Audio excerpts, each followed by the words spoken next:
Hi, it's a great day. Thank you for staying tuned for another amazing episode of My Solar and I, right? I remain Ambassador Kenneth Uri Ogene Joseph, aka they call me Dr. Solar Man himself. How is the day? How is the day going, right? My day is awesome. I'm live in the city of Abuja, recording this video to you guys, right? So I'm saying hi, thank you for watching, thank you for following this video. It's actually a great day. I really appreciate it. In case you are watching this video for the first time, kindly click on the subscription button and follow, like, comment in case you have any question you want to ask regarding everything solar, right?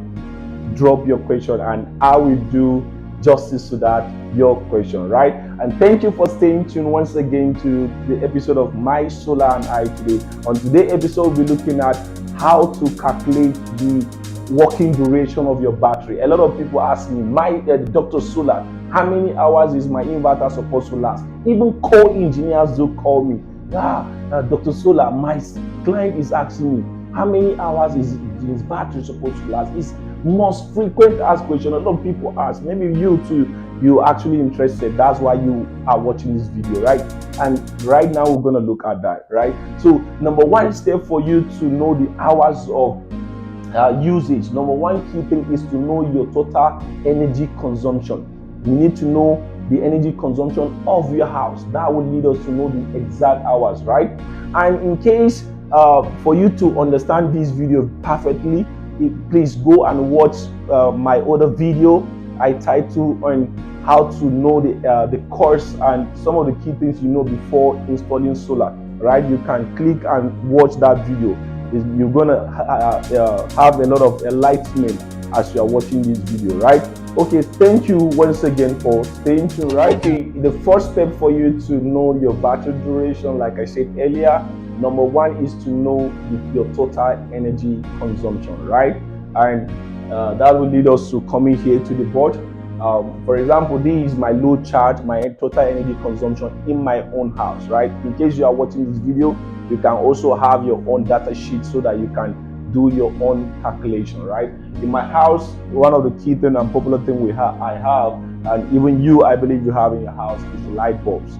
I have about 26 light bulbs, right? And they consume 10 watts. I use LED, so LED consumes a little watts, right? And 10 multiplied by 26 will give me 260. Right, and also I have two fans, right? And my two fans, each of the energy consumption is what is 70 watts, right? And I have two, and the two will give me 140 watts. And also I have my TV set, right? This is like TV set. For example, your TV set is both your decoder or your DSTV, right? So that's a TV set, right? And my TV set power consumption is 100 watts, right? And I only put one on my inverter. I also have my gadget, which is to charge my phone, my laptop, right? And the consumption is 50 watts. I have my fridge. My fridge consumption is inverter fridge, right? It's 120 watts, right? And the total, when I sum everything here, the total power consumption is 670. You may be wondering, Dr. Solar, how do you come across the 70 watts for your fan? How do you come across the 120 watts for your fridge? If you have a fridge right now, you are watching this video, kindly go check beside your fridge. You will see the total power consumption beside your fridge. Is normally done in watts. If you have your fan, wherever your electrical appliances, there is always and in the way they indicate your energy consumption, right? So check your fridge, check your TV, your own particular power consumption, write it down, right? So when we know our exact power consumption, our whole load power consumption in our house, for me right now, I've done my calculation, and my calculation leads me to what? 670 watts. That's my what? My energy consumption. That's number one step to do, right? And then we're going to lead to the number two, right? Let me explain before I write it on the board. When you get your total power consumption, you're going to get your battery amps. Depends on the numbers of battery you are using, right? Your battery amperage multiplied by your battery voltage all over your total energy consumption. You will get the exact numbers of hours you are actually your inverter going to last you, right? For example, my battery is 400 amps. I have two battery and I have connected in parallel, so the parallel is going to give me 400 amps, right? And my battery voltage is 12 volts, right? So I'm going to do 400 amps multiplied by 12 volts all over 670, my total energy consumption. Then when I do that, you're going to see the exact hours that my inverter battery is supposed to last me. Follow me and stay tuned.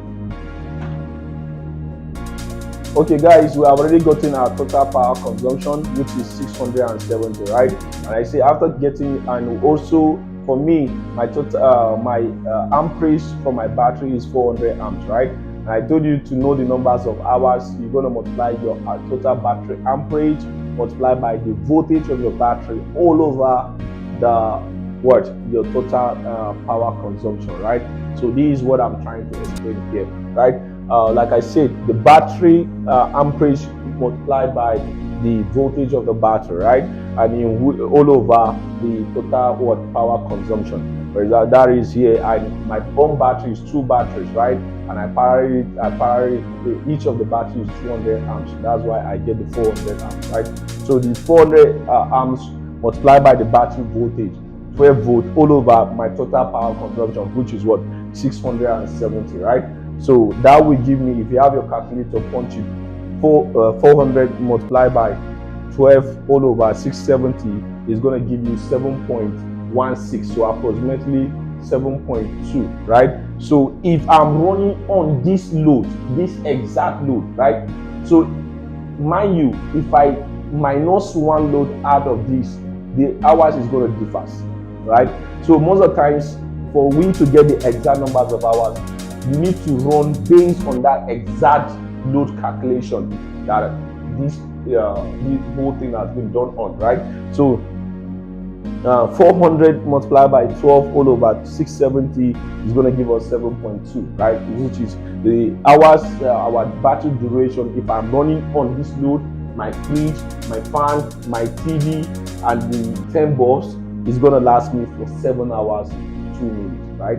So in case someone asks you how many hours does my inverter or my battery is supposed to last me, right? Depending number, don't forget, also depends on your load calculation, also depends on the numbers of battery. But this is the formula for any size of inverter in the whole world. This is the formula for you to get the hours duration. And also knowing fully if I on this whole load on my inverter is gonna last me for 7 hours 2 minutes, that will also make me to arrange my schedule. I will able to know, okay, if I'm running on this particular load, which time do I need this light most? I'm gonna on it. Okay, if I know that my inverter gonna last me for 7 hours using this load, I say, okay, let me on it from 10 or let me on it from 7, so that from this 7 to this particular time, I know that this inverter is gonna last for so numbers of hours.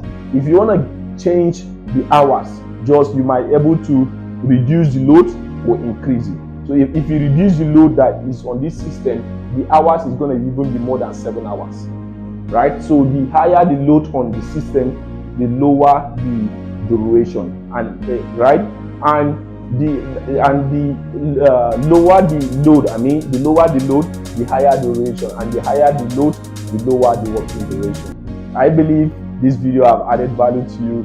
Thank you for staying tuned for another amazing episode of My Solar Eye, right? Kindly click on the subscription button. Stay tuned. I remain Ambassador Kenneth Uri, aka Dr. Solar. I love you.